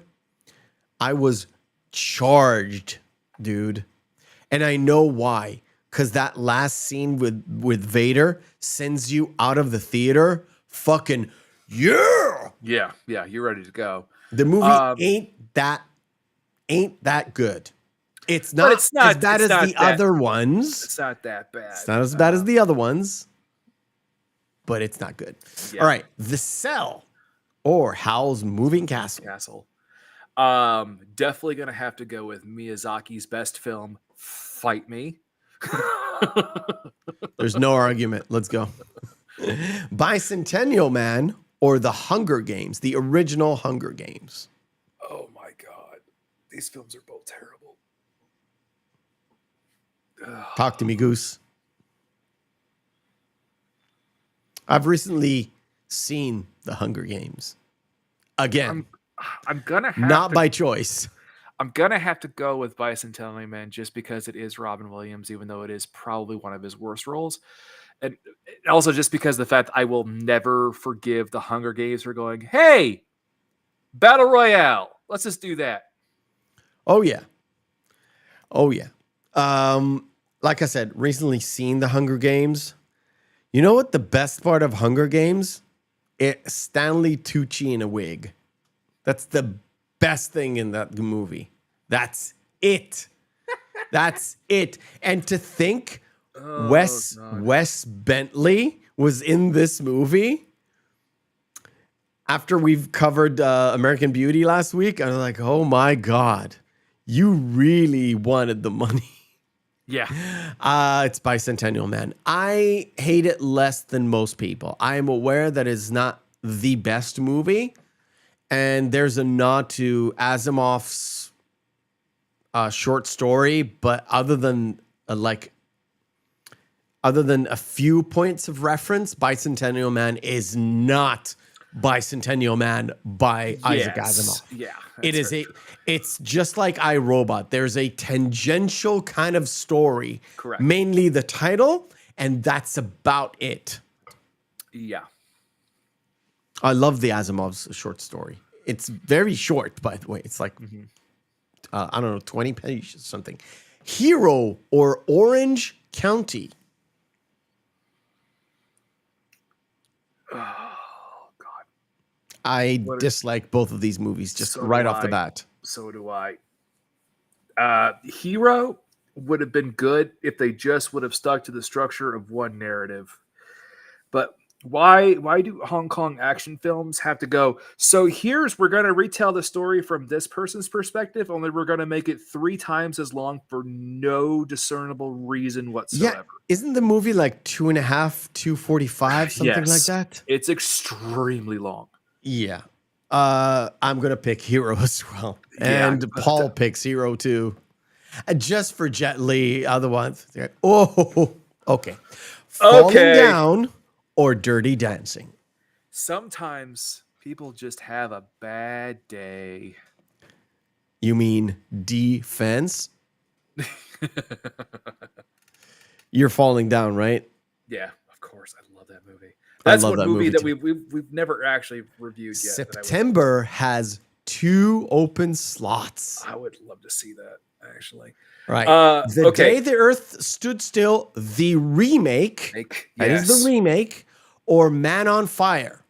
That is Denzel Washington's one of his best performances, yes. So we're going Man on Fire? Yeah, because The Day the Earth Stood Still, the remake was a remake for another film made for no discernible reason. Yeah. Matchstick Men or Finding Nemo? I love con artists and heist films. It's Matchstick Men. I love that movie. Right. Last one. That movie's so good. We've agreed on all of them. Last one. Last Samurai, Tom Cruise, or Deadpool 2?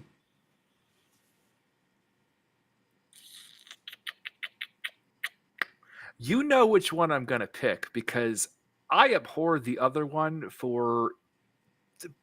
I really don't know which one you're going to pick. I actually do not know. Deadpool 2.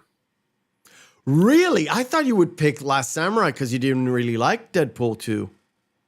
No, I like Deadpool 2. It was perfectly fine. I didn't like what they had to do with the Christmas version of it that they brought out. That was the PG-13 version.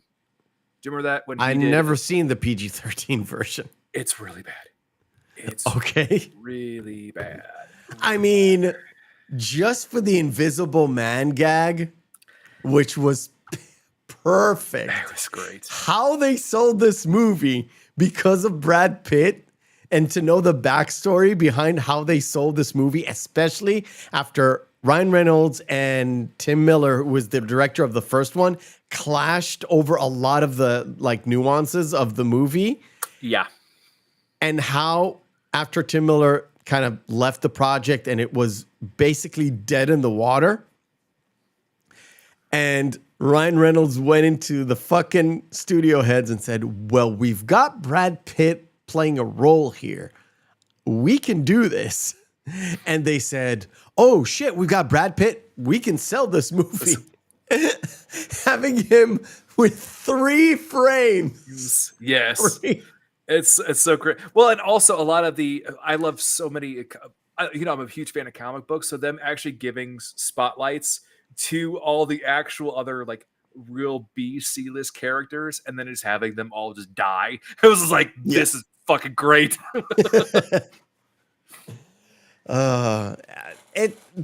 There's moments in that movie where I absolutely love the whole scene of after all of them die and him having a banter between him and Domino saying that luck is not really a superpower. Isn't it though? Isn't it? Yeah. I love that whole banter, and the fact that in that train you've got the keeps referencing other roles that he's done, like Zip It Thanos or Let's Go Wine-Eyed Willie, and then go and do that scene from X-Men Origins, kind of, not really. Yes. It's just perfection to me. And that's the highlights of that movie. A lot of it's like, I don't know. No, it's fine. I don't know. I really don't care for The Last Samurai just because of, well, I don't like because you actually do like Japanese culture. Yeah. So it's like, no. Yeah, I know. I'm fully aware of why. Right. Let me see. So we've got the Kimball kind of thing where if you're watching this for the very first time, you would think Kimball right there and then will tell him, I know about you. Yeah. You get none of that.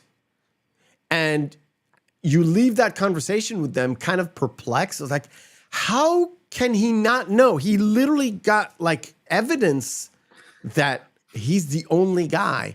But like you said, when you mentioned it earlier, it's like, who would kill their friends for no reason whatsoever? That doesn't make any sense. Well, what's great too is the fact that he even mentions the fact that Kimball had spoken with other people from the firm, and they couldn't even remember who was who.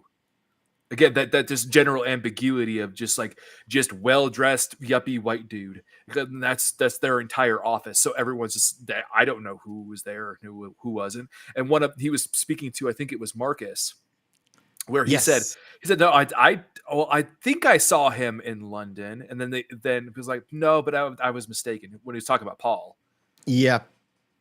And not only that, he investigated that dinner that Patrick had with Paul, but people said that it was Marcus. Yeah. Doing that business call that same day. It didn't really fit. Nothing really fit because nobody actually knows who Patrick Bateman is. And that's what's so telling about this. The fact is, like, nobody knows who Patrick Bateman is. Yeah. And so of course, the setup with Christy again, which is like, well, with Christy again, where you feel for her at this point, I think. Well, the thing is, when she grabs the money, it's like that's when you when you keep just going, girl. You just keep. Yes. fucking going. Do not get in that car. And then we have, to me, it's kind of a surreal kind of conversation. And you know what that invoked for me? And it's a wild fucking association. Guinevere Turner, I don't remember the name of the character. But Elizabeth. She was sitting there on the couch. She was talking to Patrick. She was not addressing Christy at that point. She was just conversing with Patrick. And to me, she reminded me of Julianne Moore's character from The Big Lebowski. Oh, yeah, very much so. Mm-hmm. Not in particular Maud. invoking... Maud, that's her name. Maud. It's not really invoking everything to do with her. It's the over-pretentious kind of bitch. Yeah, the air that she... Well, what's so funny, too, is the fact that she mentions when Patrick mentions, like, she's, oh, you're into Whitney Houston, and laughing at him about it after he drugs her. And then it's like, oh, I thought it'd be interesting if you two, maybe got it on. It's like, no, I'm not gay. But what's so funny is Guinevere Turner is supremely gay. Yeah. And she mentions Sarah Lawrence, where there's a lot of gay undertones and even first generation feminists there, right? Yes. First and second generation. Mm-hmm. And it's like, that is too on the nose. It's like saying, oh, I'm not gay. I'm from Berkeley or San Francisco. It's like, really? Okay. Yes, I know not everybody in San Francisco is gay. I know. Fucking shut up. But yeah, it's too much on the nose, but it's written there. And the fact that Christy, she sits there and she looks afraid because she knows Patrick is a vicious motherfucker. Mm-hmm. She doesn't know he's a murderous motherfucker until she opens that fucking fridge and there's a head sticking there looking back at her. Well, when she runs, because they're at Paul Allen's, so when she opens up the closet and there's bodies hanging there, and the other spare bedroom, and then there's just in one room there, he actually spray painted "Die Yuppie Scum" on the wall, but there's just corpses piled up in there. Because she's trying to get the fuck out of there. Because she's literally running almost through an abattoir at that point in time. And what's funny to me is this actually puts it deep into the 80s, where there's a lot of different rooms where you would expect today for a nice apartment to be open floor plan and very few rooms and a lot of air and blah, blah, blah, all that stuff. And I can't really show anything because there's lots of blood. But the one thing that happens, I can show her running. Well, I was going to say just real quick while you're finding what you need to show. What's interesting is, how they were able to do the face mask peel in one shot. They had to do the stabbing of Elizabeth and the blood on the sheets countless times in order to get it to film correctly. To get that blood spread? Yeah. Let's see. This is tame enough. I just want to grab this. The whole point is that chase. Like I said, it's kind of Patrick watching the Texas Chainsaw Massacre and then having that sort of the same scene. To emulate it in a way. To emulate it in a way. Again, I said that something during this movie, for when I watched it originally, kind of rang my alarm bells. This originally didn't ring my alarm bells for some reason, but rewatching it now critically, this should have ring anyone's alarm bell. She's yelling. Yes, I know it's 4 in the morning. Somebody would have got up and opened up the door. Somebody would have been able to hear a chainsaw being revved in the hallway. Yes. At some point, someone would have got out and said, "What the fuck is going on?" And nobody got out, which means that this might not actually happen. Mm-hmm. But like I said, originally didn't even think about it. Did think about it on the other stuff, on the Kimball stuff. This one, not so much. And of course, it's very, let's just say, weird that it could get her with just dropping that thing and actually nailing it into the side, I guess. And Bale's scream at the end. Ah! And then, of course, cut to him talking to Evelyn, and he's literally drawing a picture of that thing. And it's like, oh, you sick motherfucker. And they're at a cafe, a nice little cafe, right? Mm-hmm. Eating breakfast or whatever. Well, some kind of, they're both eating desserts. Yes. But what I love about it is like, well, but that won't work, Patrick, because your friends are my friends. You know, I've thought about that. You can have them. Yeah. He's breaking up with her, and he's like, yeah, it's like, you can have my friends. It's just adding. What about the past? Well, we really didn't have one. Yeah. And Patrick, where are you going? I have to return some videotapes. And trigger warning for the faint-hearted. This is the only shot where they confuse you with the fact that this is a New York where they have an actual New York skyline. Yeah. Which is very different from the other skyline you see anywhere else. Literally a few scenes after this, where he goes out to the ATM and you're like, feed me a stray cat. yes. Kind of hard to capture that, but never mind. I've got this.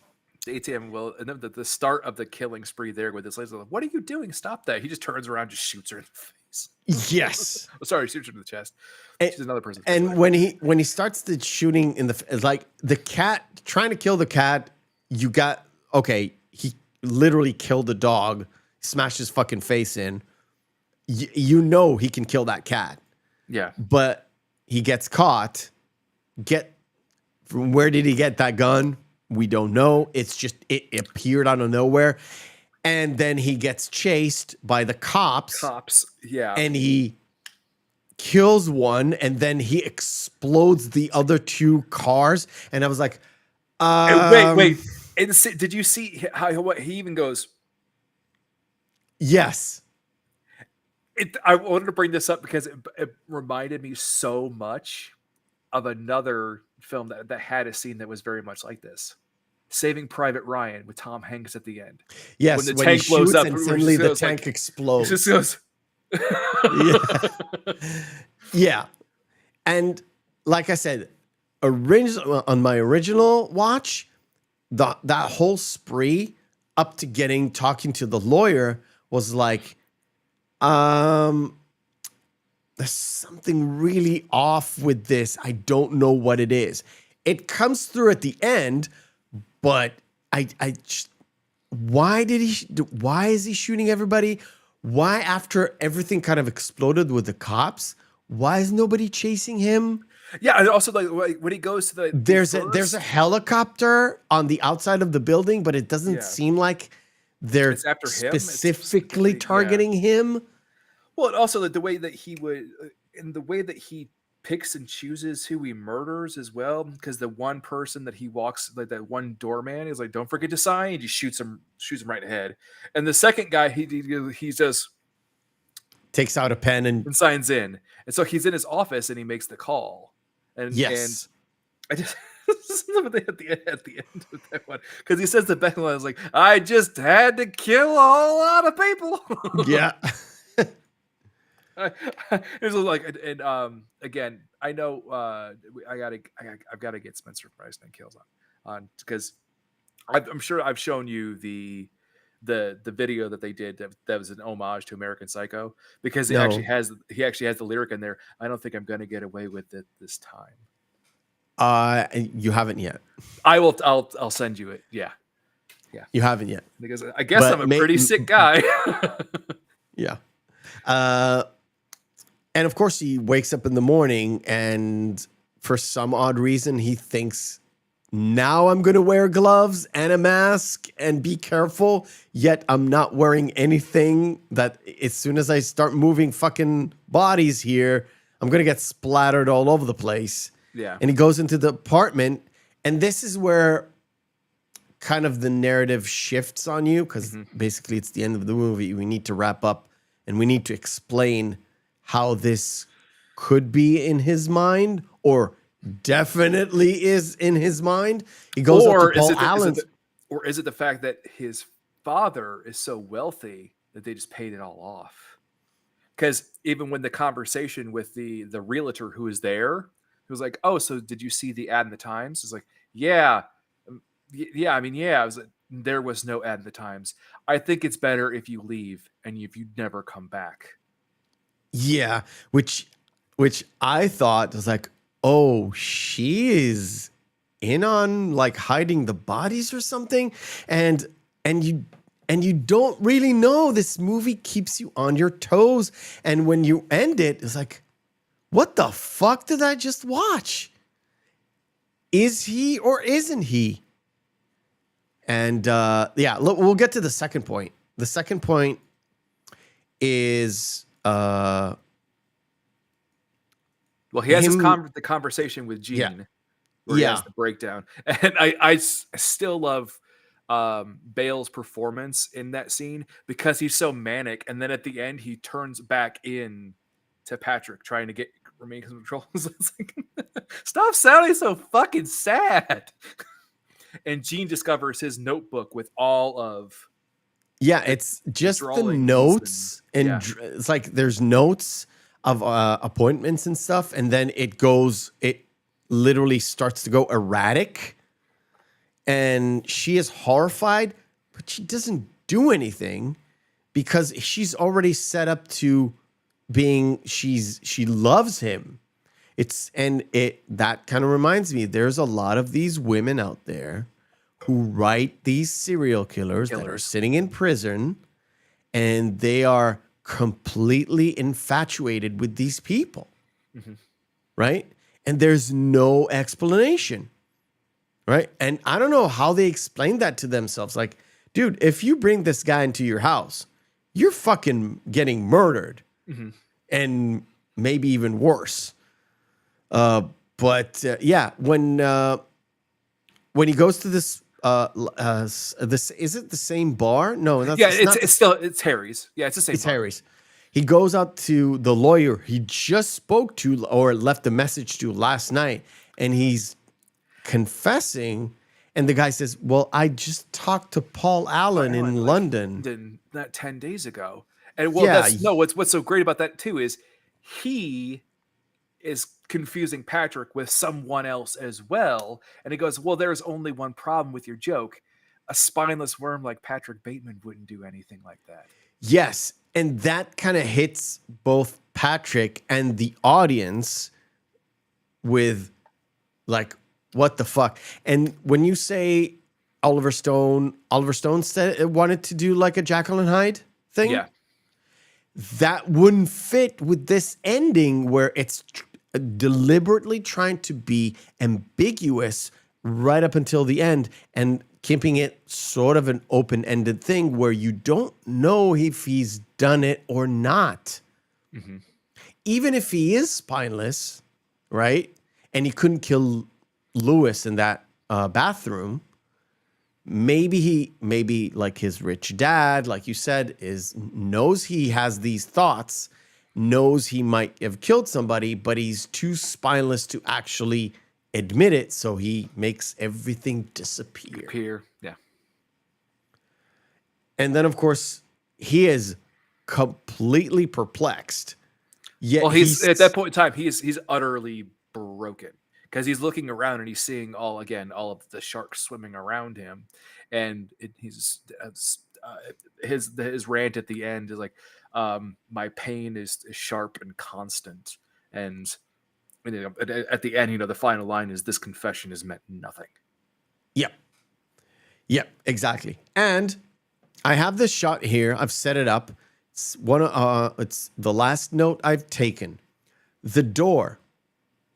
Yeah. See what's This is in not the an door? exit. Yeah. This is not an exit. This is the only thing I've got with the book. This is the last line of the book, or this is the last thing that is mentioned in the book, according to what it said. So, what's the significance? That's what I'm going to ask you. Think about it. It's in reference to the fact that he's trying to unload all of these terrible thoughts that are in his mind, and even when he does, no one believes him, or no one can understand who he actually is, or let alone that he's even this person to begin with. So again, is like, as this confession has really meant nothing, it was his exit. Oh, I get it. It was his I way get it. out. And But there's no way out because this door is not an exit. yeah. Okay. I got it. See, I'm learning. With you. Symbolism, baby. Symbolism, baby. But I do love it. It's been a long time since I've seen a movie that leaves it this ambiguous and this of a there's heavy consequences to killing a bunch of people. Let's just say that. I think at one point, I think with the last conversation with the lawyer or somewhere, he mentioned that the fact that Paul Allen is melting in a bathtub somewhere in Hell's Brooklyn. Kitchen. In Hell's Kitchen. Yeah. And I was like, yeah, that would be in accordance with a fucking serial killer, but because you don't know what's going on, or you're supposed to come up with a solution yourself, or just believe one thing or another.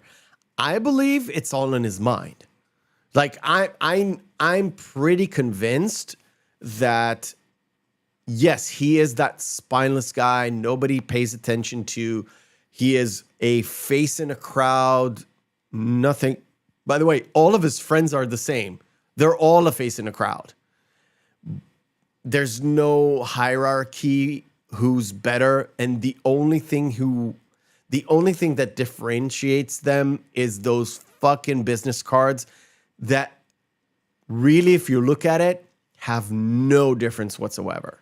Like one of them is off-white, one of them is ivory white. Yeah. Well, the only one that was different was Lewis's because he had gold text for his name. All the other ones were just some kind of different kind of font, but in black on white. Yeah. And again, really at the end of the day, doesn't really matter. Really doesn't matter. Even back then, I think the business cards was a thing, but not a big thing. Like they made it out to be like, this is your persona.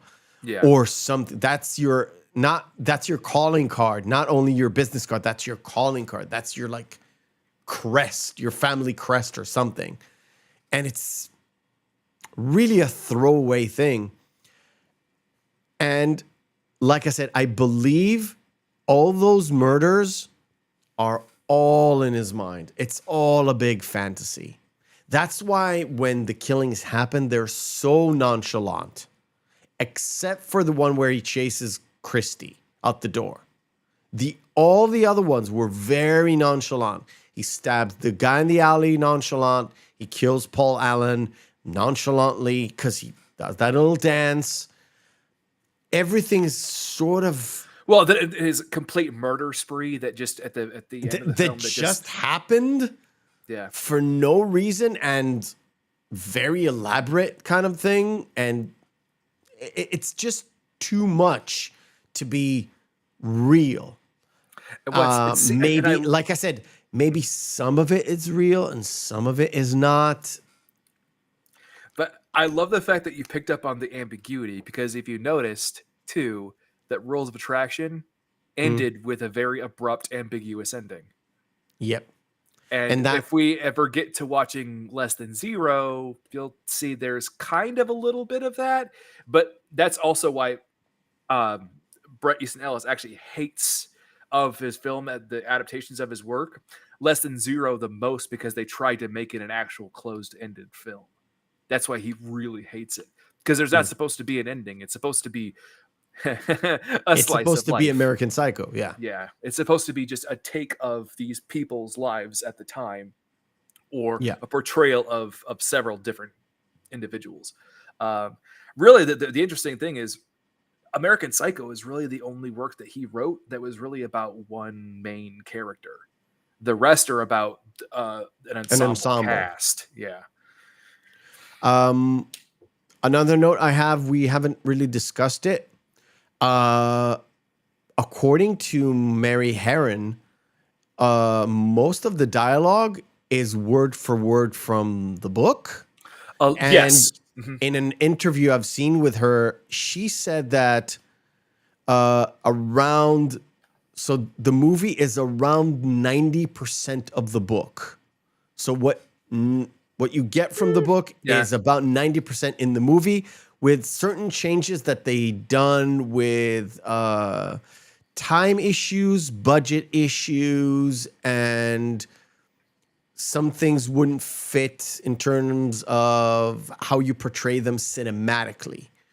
Correct. I would one of them is like we discussed, the Gene is not really there at the apartment. It's supposed to be somebody else.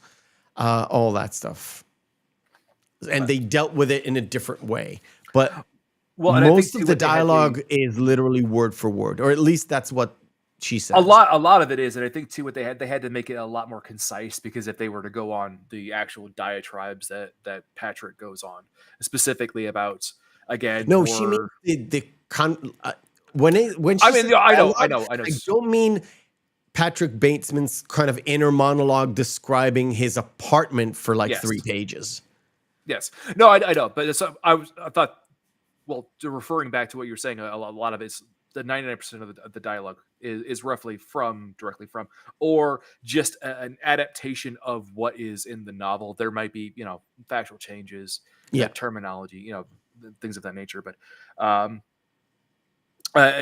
a lot of it was, again, what we discussed that was cut out, was a lot of the superfluous violence, a lot of the superfluous, well, mostly a lot of nudity. A lot of nudity was cut out, even though it was only 18 seconds. It was some pretty graphic stuff. Okay. To immediately get the NC-17 rating. You'll see when you listen to the audiobook. You'll be like, oh, okay.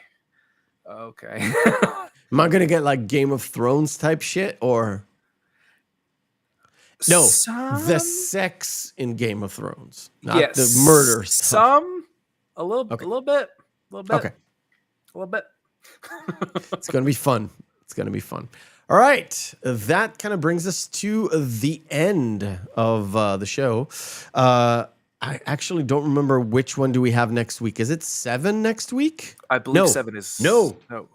It's Silence of the Lambs next week. Oh, I thought we moved that around. Okay, so it's Silence of the Lambs. Okay. We're supposed to have Mr. Matthew Kadish from the Salty Nerd podcast. However, he ends right as we go live, so he will join us probably if everything is confirmed. Blah blah blah blah blah blah. But you guys out there, homework this week: go watch Silence of the Lambs. Clarice, you'll have a good time. It's a great film. It's a great film. It's an absolutely banger. I think is she a big fat person? From all 4 of them, I would put it from all 4. It's my number 1 of all 4. It's a front runner, yeah. Well, except for the series, which I think the series is my number 1. We're dealing with just the movie. I have an issue with the other movies. And I've never seen the series, even though Mads Mikkelsen is in it, and I was supposed to fantastic. watch it, and I didn't And the watch thing is, it. I think ever since he's done that role, every single role that Mads Mikkelsen is in, he's just trying to replay Hannibal Lecter. Well, he's not trying to play Hannibal Lecter in the new Indy 5 movie. That's for damn sure. Oh my god, that movie's so bad. Movie By the way, sucks. don't go see it. Don't go see it. The movie's terrible. Don't go see it. Yeah, it's fine. You can, if you already have a streaming service, especially if you already pay for Disney Plus, you can just not see it there either, or wait for it to go on Disney Plus. It will be there very soon. Very soon. Very soon. All right, ladies and gentlemen, from me to you, watch Silence of the Lambs. We'll see you next week. Good night. Where is it? Where is it? There.